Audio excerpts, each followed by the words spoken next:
Okay, this is about the Progressive Era, 1890 to 1920. Those are the approximate time frames for this.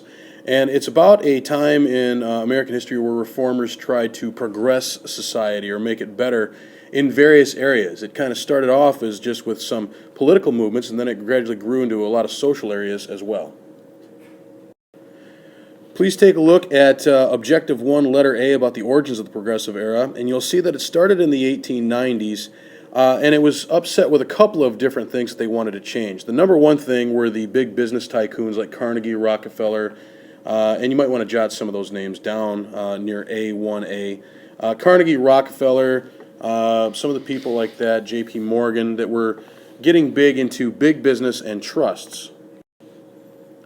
For the most part, people were getting pretty upset with that, and this is one of the major political economic movements of the time, is to take down the trusts and to hold these guys a little bit more accountable.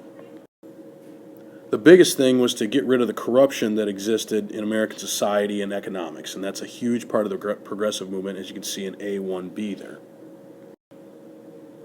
As a result, there were reforms in a lot of different areas, a lot of different ways to fix people's or society's problems. And the biggest thing was that they wanted stronger, and this is key to understand this, underline this, write it down, whatever you have to, but they wanted stronger government action. Now, this included a lot of groups who wanted to see stronger government get involved in reform society, like this group here, the populist movement of the late 1890s. And other groups as well. In 1894, if you look at AC2, Henry Lloyd writes this book, Wealth Against the Commonwealth. And this guy, Thorstein Veblen, attacks the wealthy in the theory of the leisure class. And when he says they're making money for money's sake, he says they're just looking to make money just to get rich, not really to do anything productive with society with it. Another guy here, Theodore Dreiser, becomes popular for many books, but among them being The Financier and The Titan, both of which were about attacking big business practices. But the most important one was written by this guy. It was a photo essay, and it's somebody that you really need to be aware of in this class for any testing, whatever the case may be. It's a Danish immigrant named Joseph Rees. He was a reporter for the New York Sun. And starting around 1890, he does a photo essay called How the Other Half Lives. Now, the main purpose of this book was to describe all the deplorable social conditions that were going on, such as the pictures you're going to see in the following. Here you can see some conditions in some of the dumbbell tenements that we studied when we were taking a look at urban America. Many people packed into areas that were designed for only a few people to live, setting up makeshift beds and things like that. Generally overcrowded, unsanitary conditions. And when he said how the other half lives, he wasn't talking about the wealthy, obviously. He was talking about the poor. Conditions that, as you see here with this Italian mother and her baby, conditions that nobody should really have to live in, but they're kind of stuck in when they come to America looking for jobs and things like that. Now, as a result of these conditions, there were a lot of reformers who wanted to improve things. If you take a look at this, we'll call it a one-room schoolhouse. It's a very cramped room in a tenement building, and you can see the heating conditions and just the cramped quarters. Imagine what this place would be like in the summertime to have to live in these conditions here. Now, there were some people that wanted to change this. If you take a look at A16, these were people who were advocates of the social gospel, or a brand of progressivism that was based on Christian teachings. They were using religion as their basis for demanding better living conditions for the urban poor, and led by this lady right here. Please underline her name so you know who she is, where she's from. This is Jane Addams in Chicago, and her New York counterpart was Lillian Ward in New York. These were two people that were actively working to help immigrants. They were actively helping to help the poor. In some cases even the mentally ill. They just saw themselves as people who could set up settlement houses where people could kind of find their way and get their footing in America. And of course there were other aspects to the early progressive movement as well, and all of these are about just the progressive movement's beginnings in the 1890s. But of course you had feminists during that time. If you look at A17, A1C7, sorry, Feminists Calling for the Right to Vote.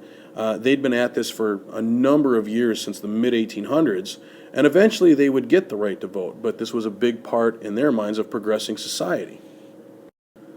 But if you take a look at letter B here, among the most famous early reformers in the progressive movement were the muckrakers. And if you can see next to the title there, they were, quote unquote, raking the muck, pulling back the surface, exposing the evils of society. Now, the first muckrakers started publishing their stories in 1902 in various magazines. They're just collectively a group of reporters that did a lot of exposés and investigative reporting.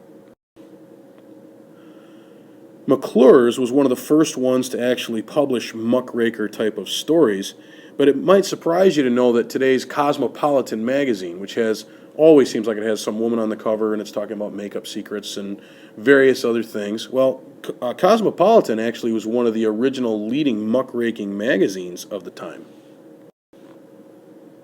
as well as Collier's. Back then, you can see here that they were trying to do an expose on medicine practices and things like that. Collier's was a major muckraking magazine.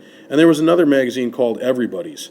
Those four magazines in particular, if you look at BA there, I'm sorry, that should be, I don't know why that's BA, but it is.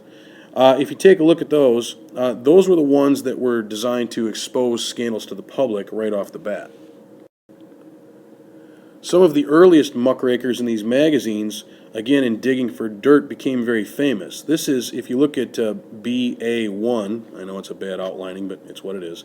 BA1, this is Lincoln Steffens, and he wrote a book called The Shame of the Cities. Now, this is in 1902, and it was about the idea that big business was controlling city governments. Guys like, and you might want to write this on the side, guys like Boss Tweed and people like that, that were buying votes to control city government, and that big business was funding them to control politicians. Ida Tarbell was another one. If you look at BA2, Ida Tarbell, you can see in the parentheses there, her father had been ruined by oil interest. He'd been an oil man who'd been driven out by oil monopolies and oil interest groups and politicians to support big business oil. She writes a book that goes after John D. Rockefeller's Standard Oil Company called The History of Standard Oil. And it was all fact-based, and it was pretty devastating about the practices that John D. Rockefeller had. Eventually, it will lead him to trial for antitrust lawsuits and things along those lines. There were also some big business people that kind of turned on their own. If you go down to BB1, life insurance companies, people who were lobbying for higher tariff laws to help big business, the beef trust, railroads, industrial leaders, they were all attacked, but one of their own turned on them, and this guy right here. This is Thomas Lawson.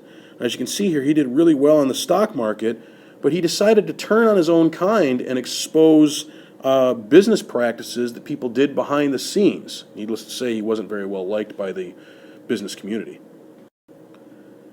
And this expose in Cosmopolitan, David Phillips writes, called The Treason of the Senate, in which he says that senators, 75 out of the 90 senators that we had at that time, were flat out funded by railroads and trusts and controlled by them, and that serious patronage, I'll give you money if you grant me laws and favors, was evident and going on rapidly.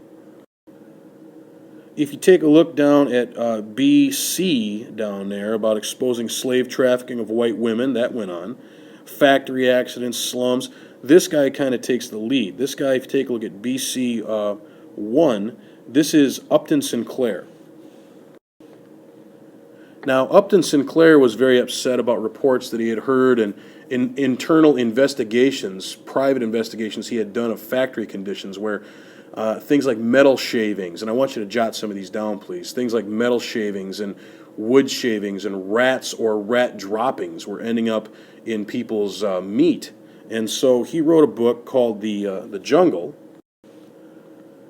And in this book, he uses it to expose meat packing practices that were going on at the time.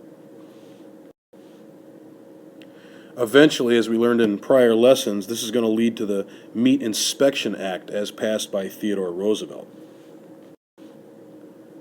Other muckrakers went after people who were after people who were using medicines to say it cured your ailments, but the main ingredient in these medicines was alcohol. The idea was to just kind of knock you out and sleep it off. And muckrakers were concerned that that was turning us into a nation of alcoholics, so they tried to expose them as well. And other social conditions that weren't even in the cities. This book right here, called Following the Color Line, was written in 1908 as a way to talk about what was happening in the South and how African Americans, and you might want to jot this down on the side, were being subjected by Jim Crow segregation laws and black codes that wouldn't let them vote. This became a part of the progressive movement as well, as you would imagine it probably would. And of course, the idea of child abuse in the factories. I mean, you had a lot of really young kids working in factories, and some of them were starting to lose fingers and arms. Kids as young as 4 are working in the factories, and it's difficult. I mean, kids need naps, and if they work for too long, working 12, 14, 16 hours a day, they're going to get drowsy, and they're going to make mistakes, and it's going to cost them limbs. There were a lot of child deaths that happened in factories during the progressive movement and the Industrial Revolution, and progressives sought out to solve those problems as well. So that's how the progressive era basically gets started, and the next 2 objectives we'll be dealing with politics in the cities and the environment.